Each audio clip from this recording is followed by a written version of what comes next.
नमस्कार, हमारा उत्तराखंड देख रहे हैं। मैं हूं आपके साथ भावना त्रिपाठी। सीएम पुष्कर सिंह धामी ने हरिद्वार में बीजेपी की नगर निगम प्रत्याशी किरण जैसल के समर्थन में भव्य रोड शो किया। ये रोड शो मायापुर तुलसी चौक से शुरू होकर हर की पौड़ी तक जारी है। इस रोड शो में बड़ी संख्या में बीजेपी कार्यकर्ताओं और समर्थकों ने उत्साहपूर्वक भाग लिया।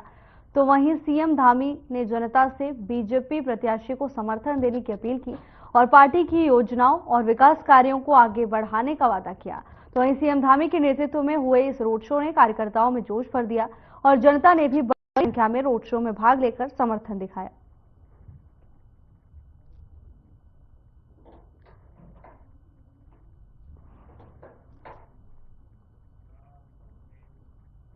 जिला निर्वाचन अधिकारी संदीप तिवारी ने सार्वजनिक सूचना जारी की है, जिसमें उन्होंने बताया कि पालिका परिषद और 6 नगर पंचायतों में 23 जनवरी को अध्यक्ष और सदस्य पदों के लिए मतदान कराया जाएगा।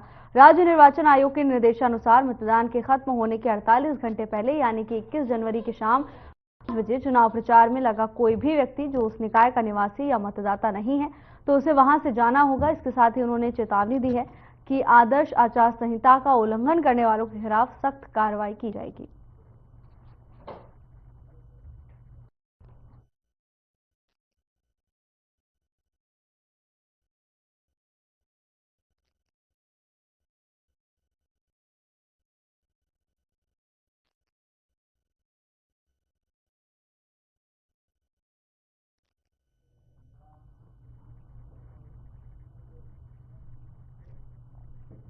निकाय चुनाव को शांतिपूर्ण और निष्पक्ष ढंग से कराने के लिए व्यय प्रेक्षक वीरेंद्र कुमार चमोली पहुंचे, जहां उन्होंने निर्वाचन कंट्रोल की व्यवस्थाओं का जायजा लिया।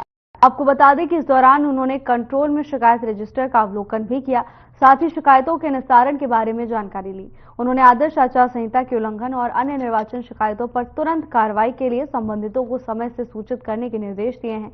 इस दौरान नोडल व्यय लेखा मुख्य कोषाधिकारी मामूर जहां, जिला प्रबंधन अधिकारी एनके जोशी, एटीओ विनोद कुमार के साथ सभी सहायक व्यय लेखा अधिकारी मौजूद रहे।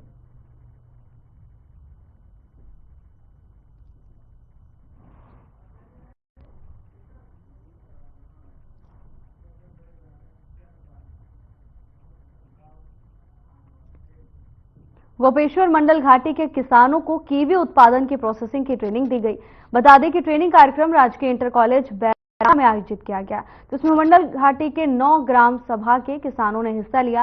ट्रेनिंग कार्यक्रम में रुद्र हिमालय जनजागृति समिति के प्रशिक्षकों ने किसानों को कीवी उत्पादन, प्रोसेसिंग और विक्रय के बारे में विस्तार से जानकारी दी। बता दें कि प्रशिक्षण कार्यक्रम के मुख्य अतिथि मुख्य अधिकारी नंदन कुमार ने किसानों को कीवी उत्पादन के लिए प्रोत्साहित किया। तो वहीं यहां का वातावरण कीवी उत्पादन के लिए बेहतर बताया। साथ ही कहा कि कीवी का फल औषधीय गुणों से भरपूर है, बाजार में इसकी बहुत डिमांड रहती है। कीवी के उत्पादन से किसानों को अच्छी आजीविका होगी। उन्होंने किसानों को कीवी उत्पादन के लिए प्रेरित करते हुए कहा कि जिला प्रशासन की ओर से कीवी उत्पादन से जुड़े किसानों को हर संभव मदद दी जाएगी।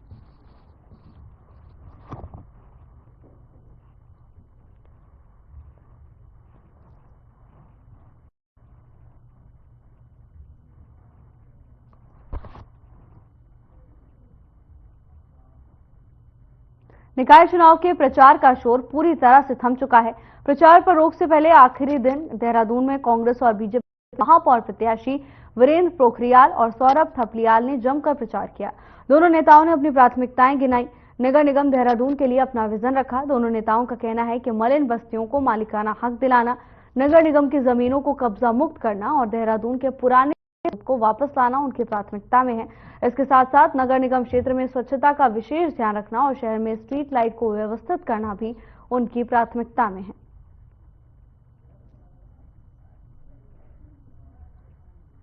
देखिए, लगातार उठाते आ रहा हूं और अभी भी मैंने मुद्दे बोले हैं, और चाहे वो भ्रष्टाचार हो, चाहे वो जमीनों पे कब्जा हो, अतिक्रमण हो, उसको हटाया जाएगा। जिन लोगों ने भी नगर निगम की जमीनें दबा रखी होंगी उस पर अवश्य कार्रवाई करेंगे हम लोग। और आज 5 बजे जो है प्रचार जो है वो थम जाएगा और हम लोग जो है घरों में एक बैठक करेंगे, जो 5-7 लोग हम बैठ के, और वही बैठक हम घर घर जाके करेंगे। देखिए, बस्तियों के नियमितीकरण के लिए तो पार्टी संकल्प है और हम सिर्फ बस्तियों के नियमितीकरण के अलावा बस्तियों में जीवन स्तर कैसे हम उनका उठाएं, हम इस पर भी ध्यान देंगे। वहाँ साफ स्वच्छता कैसे बने, वहाँ से कुछ जो गंदगी है वो दूर कैसे हो, वहाँ पे पार्क कैसे बने, वो हरा भरा कैसे बने। हम वहाँ पे उसका सर्वांगीण विकास चाहते हैं बस्तियों का, ताकि बस्तियां जो है वो कॉलोनी। उत्तराखंड के पूर्व कैबिनेट मंत्री नवप्रभात ने प्रेस कॉन्फ्रेंस की, जिसमें उन्होंने हरबर्टपुर नगर पालिका से कांग्रेस प्रत्याशी यामिनी रोहिला के हाईकोर्ट की तरफ से नामांकन पत्र खारिज करने और फिर यामिनी के चुनाव लड़ने पर रोक लगाने पर अपनी बात रखी। नवप्रभात ने कहा कि किसी को भी अधिकार नहीं है कि चुनाव प्रक्रिया संपन्न होने के बाद चुनाव पर रोक लगा दी जाए। साथ ही उन्होंने दूसरे बिंदुओं पर भी अपनी बात रखी।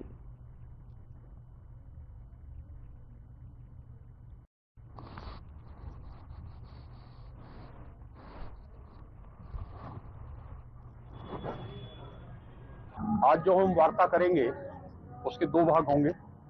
एक भाग उसका कानूनी पक्ष है और दूसरा भाग हरवटपुर की जनता से अपील है। जहां तक कानूनी पक्ष का सवाल है, सर्वोच्च न्यायालय का जो आदेश हमें हुआ है उसके बाद भी हमें कुछ कहना है और मैं आपकी जानकारी में ला दूं, इसके लिए आज हम सुप्रीम कोर्ट में जा रहे हैं। जब मतदान की प्रक्रिया आरंभ है तो किसी को अधिकार नहीं है कि वो उसको बीच में रोक दे। चुनाव प्रचार के आखिरी दिन कांग्रेस ने भी अपनी पूरी ताकत झोंकी। बता दें कि एससी समाज ने जनसभा का आयोजन किया, जिसमें प्रदेश के पूर्व सीएम हरीश रावत और कांग्रेस के दिग्गज नेताओं ने बीजेपी सरकार पर जमकर हमला बोला। इसी के साथ एक बार फिर से बाबा साहेब के मामले को लेकर कांग्रेस ने गृह मंत्री अमित शाह पर निशाना साधा। कांग्रेस के स्टार प्रचारक प्रत्याशी के समर्थन में वोट करने की अपील की है।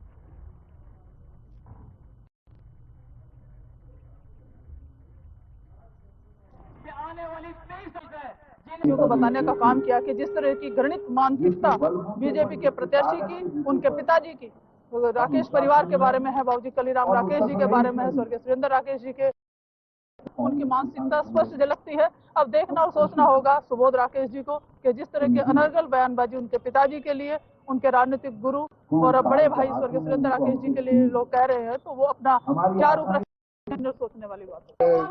जो दलित समाज में बड़े चेहरे हैं उनकी भी सोच भाजपा जैसी हो गई है कि ना तो भाजपा ने किसी पोस्टर अंबेडकर जी का फोटो लगाया और ना दलित की भी उनकी सोच है। वो तो सिर्फ दलित विरोधी काम कर रहे हैं। अमित राकेश जी जो है दलित के यहाँ के नेता हैं और वे दलित को साथ लेके चलते हैं और गुलबहार को भारी मतों जिताने का काम कर रहे हैं। समाज में कोई नाराजगी नहीं है, मुस्लिम समाज कांग्रेस के साथ है।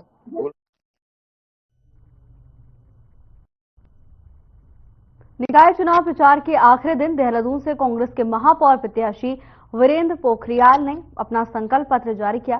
कांग्रेस प्रत्याशी वीरेंद्र पोखरियाल ने अपनी प्राथमिकताएं गिनाई और नगर निगम देहरादून के सामने अपना विजन रखा। इस दौरान Congress CWC member Gurdeep Singh supple, पूर्व कैबिनेट मंत्री हरक सिंह रावत मौजूद रहे। कांग्रेस प्रत्याशी वीरेंद्र पोखरियाल ने कहा कि निकाय चुनाव 2025 के लिए देहरादून का विकास करना उनकी प्राथमिकता है।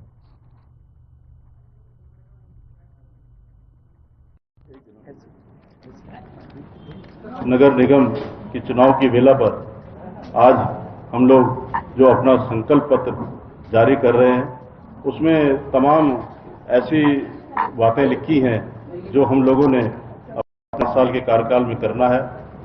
क्योंकि जिस तरह मैं लगभग 100 वार्डों में घूमा हूं और आज स्थिति बहुत बदहाल स्थिति में है, चाहे वो रोड की हो, चाहे वो नाली की। मुख्यमंत्री पुष्कर सिंह धामी लगातार चुनावी प्रचार में जुटे हुए हैं। बता दें कि देहरादून में बीजेपी प्रत्याशियों के पक्ष में रोड शो का आयोजन किया गया और इस रोड शो में सीएम पुष्कर सिंह धामी शामिल हुए।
उत्तराखंड में फिर भाभी सरकार आने चा, उत्तराखंड में फिर मोदी सरकार आने चा।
कंधे पे लिया ना, कंधे पे ले गया उसको। लिया कंधे पे, भाग गया वो।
फिलहाल के लिए बस इतना ही। जल्द हाजिर होंगे नई अपडेट्स के साथ। नमस्कार।